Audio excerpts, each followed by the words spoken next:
Hey LeGrand Alive! Welcome to Eastern Oregon Adventures, and today we're talking about sleeping bags. Eastern Oregon Adventures is brought to you by Northwest Furniture and Mattress, Grand Ronde Hospital, EONI, anythingtodigital.com, and Blue Mountain Outfitters. And today, Jim and Elana are going to be fitting me for a sleeping bag, so thanks guys. So, what I'm looking for, LeGrand Alive, you saw in the intro there, I have a sleeping bag, but unfortunately it's about 10 years old and it's a -30 sleeping bag. I bought it in Alaska when I was a young lad and looking for my first sleeping bag, and in Alaska a -30 bag is pretty normal. But now I'm no longer in Alaska and the temperatures are no longer sub-zero. So I'm looking for a sleeping bag that is a little bit less, maybe something that will keep me comfortable around 30 to 40 degrees, that is essentially long enough and comfortable enough for me to take and light enough for me to take backpacking around on backpacking trips. Cool. Yeah. The -30. I mean, from what we were looking at, it's a great bag. It's a great bag. Especially it packs down a lot better than I was expecting it to. We were thinking it would fill up that pack that you were looking at when we were here last. So I think the first question that we always ask people is, the main kind of filter first is down versus synthetic. And so with down, it's going to pack smaller, lighter. It's going to usually kind of insulate or regulate heat a little bit better. It also is reliably about twice as expensive as synthetic. I was going to say it's probably more expensive, isn't it? Yeah. Which is fine. You got to, pay the money for the good quality. Yeah. I mean, the thing is though, like synthetics, especially, I mean, there's all kinds of other options out there now, but I mean, synthetics also are nice because if you get them, like, you can get a synthetic bag soaking wet and get into it and it'll still insulate, whereas down won't, because the feathers will kind of like clump together basically. Now, one thing that's important to know about down, especially like now, is that used to be you get a down sleeping bag wet and those feathers would clump together and they wouldn't really let go unless you really worked at it. Even like after you got home, like it would take some time to bring the bag back to life. But now they all have what I would call almost like sort of like a Scotch guard type treatment, so that the feathers actually shake off the water. And so it's important that like that used to be like kind of a deal breaker for a lot of people for down bags, and that's not really the case anymore. And as is the case usually like within synthetic and down, there's kind of like all these degrees of price and stuff, but there's a lot of different considerations there. What did I miss, Elana?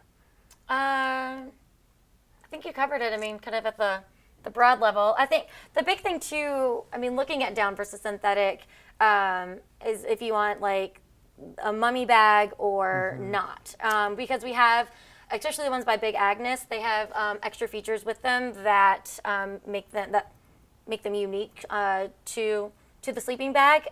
For me, I know I don't like a mummy bag. I get very claustrophobic, and I need that extra elbow room. I love mummy bags. It's like sleeping wrapped up in a nice, comfortable, wonderful cloud of feathers, which is exactly what it is. Exactly, yeah. So I mean, it's kind of figuring that out as well as in terms of down versus synthetic, what you're looking for in terms of width and taperedness. Yeah. So along those lines, the temperature range that you said, like 30 to 50 degrees or whatever, is actually, like, a lot of people don't realize that when they go out into the Eagle Caps in July, there's a good chance it could get down to freezing, like down to 32. Yeah. I'm glad you asked that, because it's like people don't always think about it that way. Well, and I want to be comfortable when it's about that. Yeah. I don't want to be like spending my whole night shivering and trying desperately to get warm. So do you sleep warm or cold? Do you find? Generally, I find I sleep pretty warm. Yeah.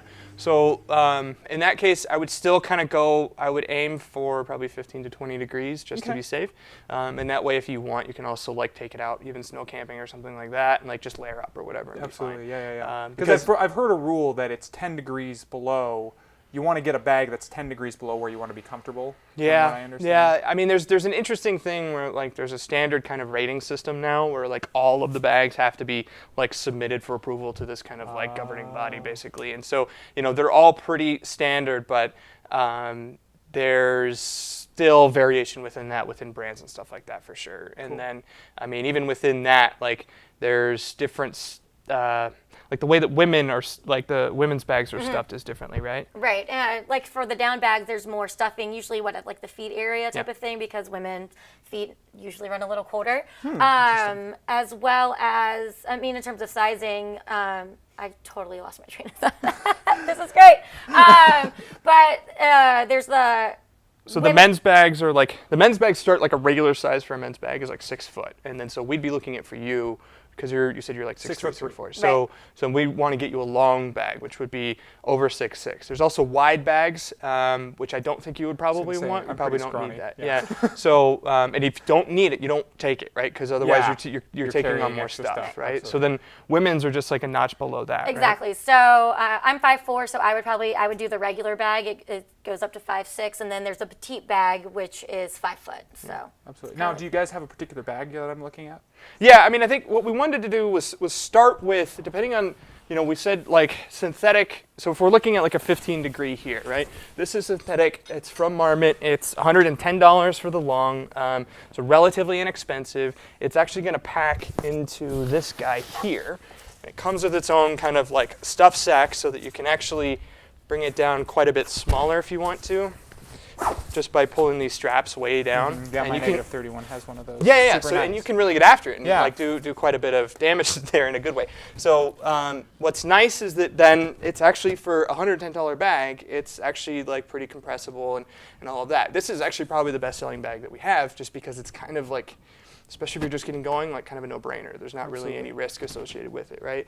Now the challenge with it is the weight is actually a little bit on the high side. So 3 pounds, 14 ounces. If we want to look at a down equivalent, basically of the same thing, then we could do this, which is Marmot's 15-degree down bag.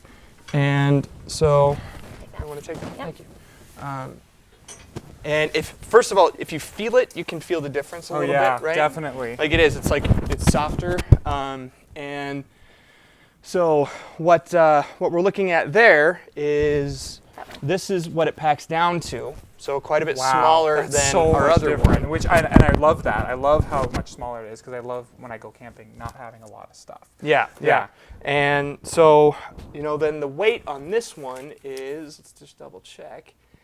It's 2 pounds, 10 ounces. As opposed to, what are we looking on that one? 314 on that. Wow. So you're over a pound lighter. Wow. So now you are paying for this one, I want to say 260, yeah. Yeah. So 260 versus the 110 on that. So like we were saying, like, reliably about twice as expensive, but it's definitely kind of, once you go into that like investment, ready to, kind of pay for what I want to get and all that kind of stuff. The down bags are good. This is also, it's called 650 fill, so there's additional fill ratings above that make it like sort of softer, and it means basically that the feathers are higher quality and kind of expand on their own much more easily, so that it requires fewer of them to insulate the bag, which means you pay a lot more for it, but you get a lot more out of a lot less stuff, basically. So that being said, we're running out of time here. So what are the sort of 5 essentials, basic, that somebody should look at, I should be looking for a bag when I'm buying it? Well, Elana, why don't you help me with this? But I think the main ones are just down versus synthetic, size, weight, and obviously there's cost associated with that. What else? temperature. Temperature. Yeah. Right. That's good. That's good. Yep. I think that's really it. And looking at how big it packs or how small it packs down into, like in terms of what you are packing, how many days you're looking at, what you're looking to carry, that sort of thing. All those things to keep in mind when you're shopping for a sleeping bag, which you can do coming up on Thursday, April 20th. We will be doing our outdoor school. From 6 to 8 p.m. and we will be doing Sleeping Bags 101. So we'll have all of these out on the floor and you can get in them, try them, touch them, pack them down. You can bring your own backpack so you can see how they fit inside your bag, and it'll be a lot of fun. And then right after that, we're going to do our annual sleeping bag sale. It's basically going to be next weekend. So the people that come to the clinic will get first crack at that if they want it. It's not really a sales event. It's more of an informational thing. But if you want it, it's there. Also, there will be beer and pizza at the clinic. So that's cool. Win-win. Yeah. Beer, pizza, and sleeping bags. That is the motto for today's episode. And so thank you guys. This has been really helpful and given me sort of a ground level from which to go on buying my next sleeping bag. And thank you, LeGrand Alive, for tuning in to Eastern Oregon Adventures, brought to you by Northwest Furniture and Mattress, Grand Ron Hospital, anythingtodigital.com, EONI, and Blue Mountain Outfitters, where we are having the show tonight. Please like and share this video and tune in to legrandalive.tv for more local content.